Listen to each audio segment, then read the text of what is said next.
ನಮಸ್ಕಾರ ಎಲ್ಲರಿಗೂ. ಅಯ್ಯೋ ಅಕ್ಕನ ಹೊಗೆನೇ ಹಾಕಿ ಮುಚ್ಚಿಬಿಟ್ಟಾಗುರು ನಮಸ್ಕಾರ ಅಂದಿದ ತಕ್ಷಣ. ನಮಸ್ಕಾರ Karnataka, welcome to my new blog.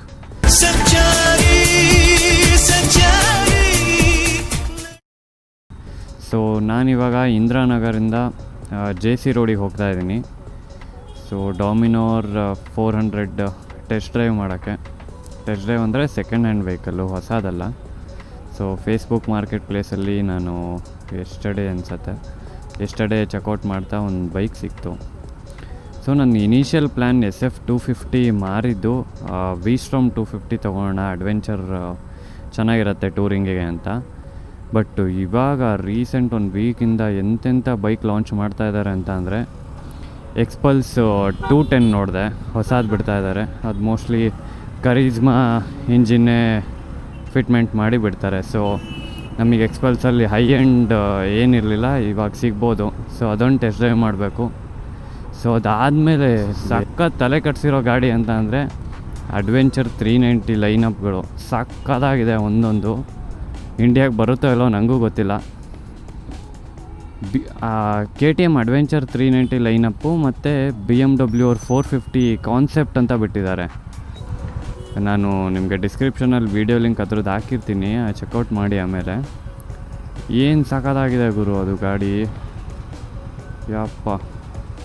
But ಅದೇ BMW ನಾನು ಕೇಳಿರೋ ಇನ್ಫಾರ್ಮೇಷನ್ ಪ್ರಕಾರ ಸೊ ಮ್ಯಾನುಫ್ಯಾಕ್ಚರ್ ಎಲ್ಲ ಆಗೋದು ಇಂಡಿಯಾದಲ್ಲೇ. ಸೊ ಅದನ್ನು TVS ಅವ್ರು ತೊಗೊತಾರೆ. ಸೊ ಬೈಕ್ BMW ಅಲ್ಲಿ ಸೇಲ್ ಬರುತ್ತೋ ಅಥವಾ TVSಯಿಂದ ಮತ್ತೆ ರೀಬ್ರ್ಯಾಂಡ್ ಆಗುತ್ತೋ ಗೊತ್ತಿಲ್ಲ.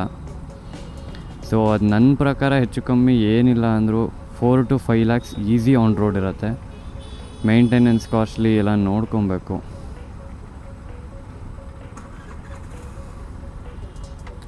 ಸೊ ನೋಡೋಣ. ಅದಕ್ಕೆ ನಾನು ಏನು ಅಂದ್ಕೊಂಡೆ ಅಂತ ಅಂದರೆ, ಇವಾಗ ಸದ್ಯಕ್ಕೆ ಒಂದು 6 to 8 ಮಂತ್ಸಿಗೆ ಒಂದು ಸೆಕೆಂಡ್ ಹ್ಯಾಂಡ್ ವೆಹಿಕಲ್ ತೊಗೊಂಡು ನೆಕ್ಸ್ಟು ಬೇಕಾದರೆ BMW ಅಥವಾ ಅಡ್ವೆಂಚರ್ 390 ಹೊಸ ತೊಗೋಣ ಅಂತ ಪ್ಲ್ಯಾನಲ್ಲಿದ್ದೀನಿ. ನೋಡೋಣ ಈ ಗಾಡಿ ಹೆಂಗಿರುತ್ತೆ ಅಂತ ಚೆಕ್ಔಟ್ ಮಾಡೋಣ ಬನ್ನಿ.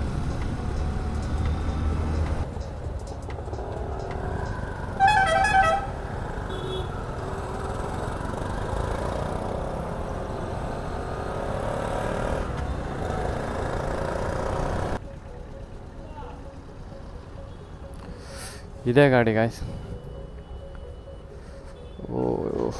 ನೋಡುವ.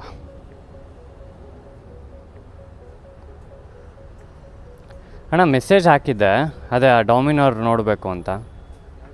ಡಾಮಿನೋರ್ 400. ಹಾಂ,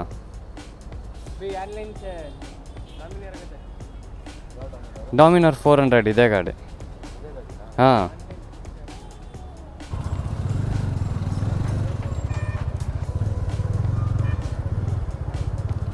ಫ್ರಂಟ್ ಪಾರ್ಟ್ ಹೆವಿ.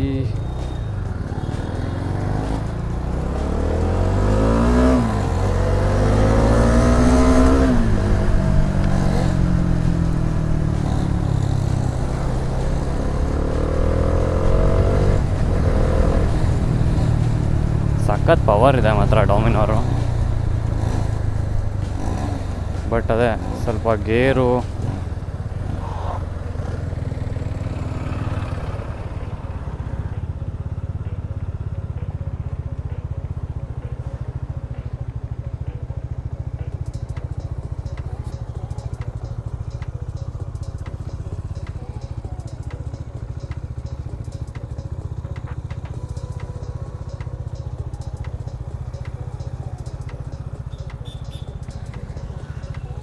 ಇಲ್ಲ. ಫ್ರಂಟ್ ಪೋರ್ಷನ್ ಯಾಕೋ ಹೆವಿ ಅಂತ ಫೀಲ್ ಅನ್ನಿಸ್ತು.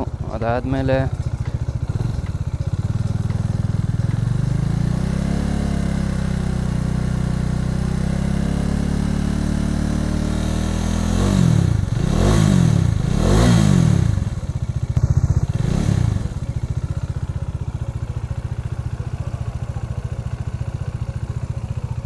ಏನು ಗುರು ಅದು ಹೊಗೆ ಬರ್ತಿದೆ.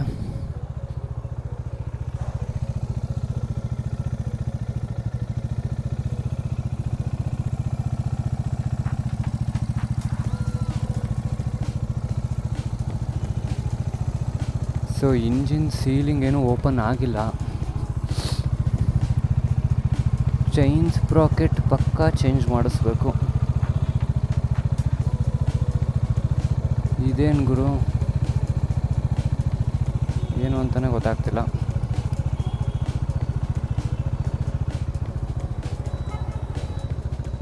ಸೊ ಗಾಡಿ ಸಖತ್ತಾಗಿದೆ. ಅದೇ ಫ್ರಂಟ್ ಪೋರ್ಷನ್ ಮಾತ್ರ ನಂಗೆ ಹೆವಿ ಅಂತ ಫೀಲ್ ಅನ್ನಿಸ್ತು. ಅದೊಂದೇ ನಂಗೆ ಅನಿಸಿದ್ದು.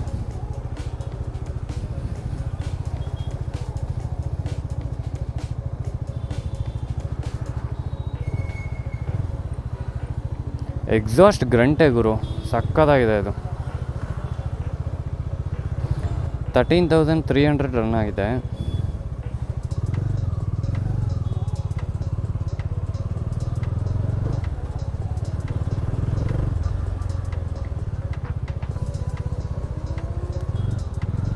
ಅಂದರೆ ಕಂಪ್ಲೀಟ್ ಸರ್ವೀಸಿಂಗ್ ಆಗಬೇಕು ಗುರು.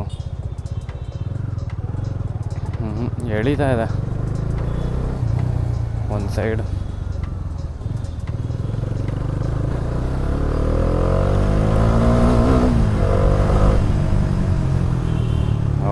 ನಾನೇನಾರು ಈ ಗಾಡಿನ ತೊಗೊಂಡ್ರೆ ಓಡ್ಸೋದ್ಕಿಂತ ಜಾಸ್ತಿ ಬರೀ ಗ್ಯಾರೇಜಿಗೆ ಓಡಾಡೋದಾಗತ್ತೆ ಅನ್ಸುತ್ತೆ. ನನಗೇನೋ ಅಷ್ಟೊಂದು ಇಷ್ಟ ಆಗಲಿಲ್ಲ ಈ ಗಾಡಿ. ಕಮ್ಮಿ ರೇಟಿಗಿದೆ ಆ್ಯಕ್ಚುಲಿ, 13,000 ರನ್ ಆಗಿದೆ. ಸಿಂಗಲ್ ಓನರು, 1.4 ಹೇಳ್ತಾ ಇದ್ದಾರೆ. ಅದೇ ಗಾಡಿ ಚೆನ್ನಾಗಿದ್ರೆ ಓಕೆ. ಹೆವಿ ಪ್ರಾಬ್ಲಮ್ಸ್ ಕಾಣಿಸ್ತದೆ.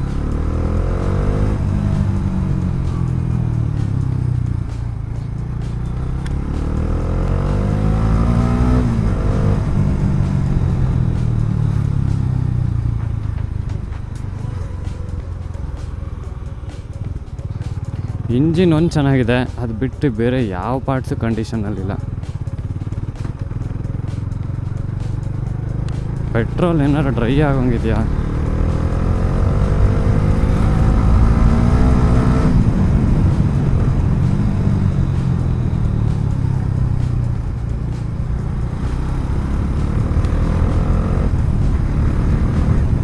ನನಗೇನೋ ಅಷ್ಟೊಂದು ಇಷ್ಟ ಆಗಲಿಲ್ಲ ಗುರು ಈ ಗಾಡಿ.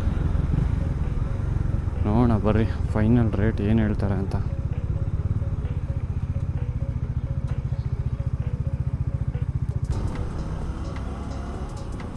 ಸೊ ಅಷ್ಟೇ ಗಾಯ್ಸ್, ನಾನೆಲ್ಲ ತಿಳಿಸಿದ್ದೀನಿ ನಿಮಗೆ ಗಾಡಿ ಯಾವ ಥರ ಇತ್ತು ಅಂತ. ನಾನು ಆ ಗಾಡಿ ತೊಗೊಳೋದು 100% ಡೌಟೇ.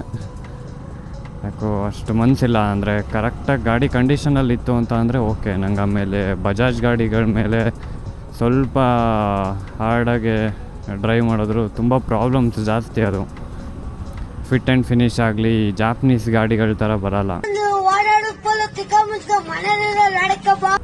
ಸೊ ನಾವು ಹೊಸ ಬಜಾಜ್ ಗಾಡಿ ತೊಗೊಂಡು ಮೇಂಟೈನ್ ಮಾಡಿದ್ರೆ ಮೇಂಟೈನ್ ಆಗುತ್ತೆ. ಸೊ ಬೇರೆಯವ್ರು ಯಾವ ಥರ ಮೇಂಟೈನ್ ಮಾಡಿರ್ತಾರೆ ಅಂತ ಗೊತ್ತಿರಲ್ಲ. ಸೊ ಅದೊಂದು ಪ್ರಾಬ್ಲಮ್. ತೊಗೊಂಡ್ಮೇಲೆ ಆಮೇಲೆ ಸುಮ್ಮನೆ ಗ್ಯಾರೇಜು ಎಲ್ಲೋ ಲಾಂಗ್ ರೈಡ್ ಹೋಗ್ಬೇಕಾದ್ರೆ ಪ್ರಾಬ್ಲಮ್ಸು ಇದೆಲ್ಲ ಫೇಸ್ ಮಾಡೋಕ್ಕಿಂತ ಹೊಸ ಗಾಡಿ ತೊಗೊಳೋದೇ ಬೆಟರ್ ಅಂತ ಅನ್ನಿಸ್ತಿದೆ. ನೋಡೋಣ ಯಾವುದಾದ್ರೂ ಒಳ್ಳೆ ಗಾಡಿ ಸಿಕ್ಕರೆ. ಈ ವಿಡಿಯೋ ನಿಮ್ಗೆ ಇಷ್ಟ ಆಗಿದರೆ ಲೈಕ್, ಶೇರ್, ಕಮೆಂಟ್ ಮಾಡಿ, ಸಬ್ಸ್ಕ್ರೈಬ್ ಮಾಡ್ಕೊಂಡಿರಿ. ನಾನು ನಿಮಗೆ ಸಿಗ್ತೀನಿ ನೆಕ್ಸ್ಟ್ ವ್ಲಾಗ್ನಲ್ಲಿ. ಅಂಟಿಲ್ ದೆನ್ ಟಾಟಾ, ಬಾಯ್ ಬಾಯ್.